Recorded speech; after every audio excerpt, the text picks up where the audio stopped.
BHDAE 182 Hindi भाषा और संप्रेषण गुल्ली बाबा गाइड से लिया गया है, जिसका क्वेश्चन है भाषा के विभिन्न प्रकारों को समझाइए। तो भाषा विविधताओं का देश है। यहाँ अनेक धर्मों के लोग साथ साथ निवास करते हैं तथा यहाँ पर अनेक भाषाएं बोली व लिखी जाती है। भाषा मनुष्य के भावों विचारों की अभिव्यक्ति का प्रमुख साधन है। वास्तव में भाषा मानव जाति को कुदरत का दिया हुआ एक अनमोल वरदान है। यह भाषा ही है जो मनुष्य को अन्य प्राणियों से पृथक बनाती है। भाषा के माध्यम से हम अपने विचारों को व्यक्त करते हैं तथा भाषा के माध्यम से ही हम नवीन विचारों को ग्रहण करते हैं। भाषा ही हमारे सांवेगिक तथा बौद्धिक जीवन को नींव को सुदृढ़ बनाती है। समाज के प्रत्येक क्षेत्र में, चाहे वह सांस्कृतिक हो, आर्थिक अथवा वैज्ञानिक, भाषा का एक विशेष योगदान रहता है। वास्तव में भाषा मानव जीवन के विकास का एक साधन है। कल्पना कीजिए, यदि भाषा ना होती तो समाज के नागरिक किस तरह अपने विचारों या भावनाओं को व्यक्त करते। तब तो मानव समाज भी पशु समाज ही भांति ही होता। अभिव्यक्ति। भाषा के मुख्य कार्य मनुष्य को अभिव्यक्ति प्रदान करना है।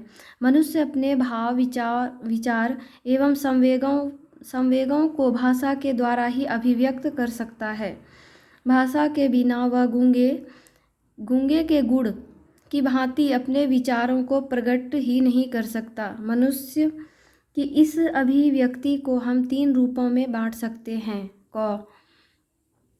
संवेगात्मक अभिव्यक्ति। प्रत्येक बालक में ईर्ष्या, द्वेष, क्रोध आदि अनेक संवेग जन्मजात रूप में ही पाए जाते हैं। इन संवेगों की अभिव्यक्ति वह भाषा द्वारा ही कर सकता है। भाषा का कार्य यह है कि संवेगों को समुचित दिशा में मोड़ा जाए। जैसे क्रोध बच्चे के विकास के लिए बाधक है, किंतु उसी क्रोध को वीर रस की कविताओं द्वारा देश के शत्रुओं के प्रति मोड़ा जा सकता है। क्रोधी बालक एक देशभक्त वीर में परिवर्तित हो सकता है। इसी प्रकार ईर्ष्या को विविध प्रतियोगिताओं के द्वारा स्वस्थ स्पर्धा में बदला जा सकता है। नंबर भावात्मक अभिव्यक्ति। ऐसा प्रतीत होता है कि भावों के अभिव्यक्त करने की आवश्यकता के फलस्वरूप ही मनुष्य के मुख से भाषा प्रस्फुटित हुई। जैसे क्रौंची के दुखी महर्षि वाल्मीकि के मुख से कविता की धारा फूट निकली। उन्होंने रामायण की रचना की, जिसे आदि काव्य ग्रंथ कहा जाता है। भावों की अभिव्यक्ति साहित्य, संगीत, कला आदि के रूप में होती है। भावात्मक साहित्य के माध्यम से हम विद्यार्थियों में सत्य, अहिंसा, ईमानदारी आदि गुणों का विकास कर सकते हैं। जैसे महात्मा बुद्ध एवं महात्मा गांधी की कहानी सुनाकर हम बालकों में सत्य एवं अहिंसा के प्रति निष्ठा उत्पन्न कर सकते हैं। नंबर वैचारिक अभिव्यक्ति। वाणी की ही भांति मनुष्य को मस्तिष्क या वैचारिक शक्ति भी ईश्वरीय वरदान के रूप में प्राप्त कहा गया है।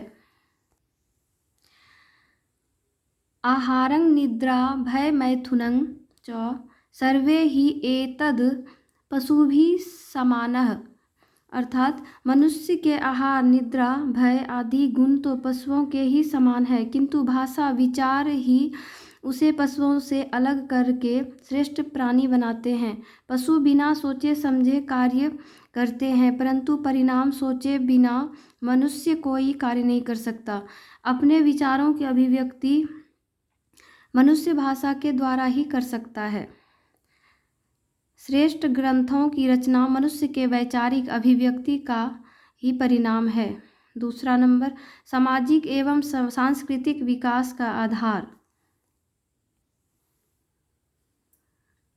भाषा को सामाजिक एवं सांस्कृतिक विकास का आधार इसलिए माना गया है और इन दोनों के विकास के लिए भाषा अति आवश्यक है। मानव जाति के विकास साथ ही उसकी भाषा का विकास भी होता चला गया। भाषा के विकास के साथ ही उसके विचार उन्नत हुए और विचारों के परिष्कार से मनुष्य की सभ्यता एवं संस्कृति भी विकसित हुई। 3 नंबर, सृजनात्मक शक्ति का आधार। प्रत्येक व्यक्ति में किसी न किसी रूप में सृजनात्मक शक्ति विद्यमान रहती है।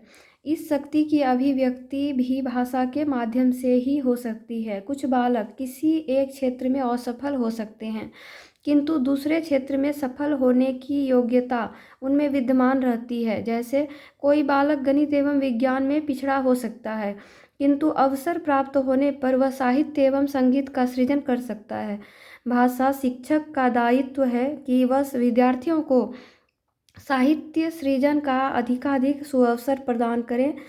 अतः व्यक्ति के सामाजिक, सांस्कृतिक एवं साहित्यिक विकास का आधार भाषा ही है।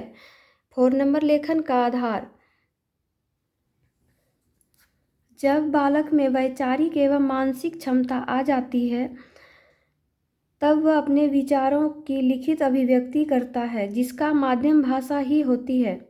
शिक्षक का कर्तव्य है कि वह विद्यार्थियों को घटनाओं, यात्रा विवरण आदि लिखने के लिए पर्याप्त अवसर प्रदान करें।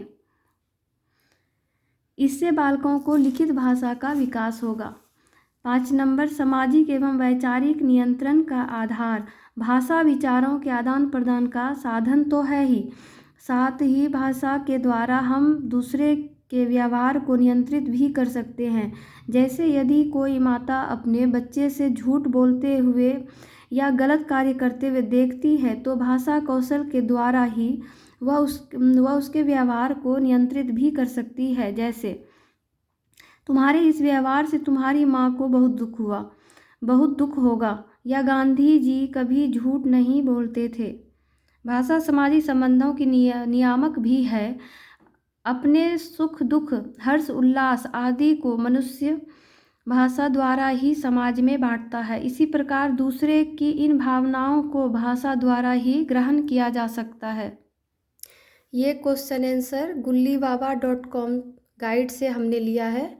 BHDAE 182 हिंदी भाषा और संप्रेषण। ऐसे ही क्वेश्चन आंसर यदि चाहते हैं आए तो सब्सक्राइब करें मेरे चैनल को। Thank you.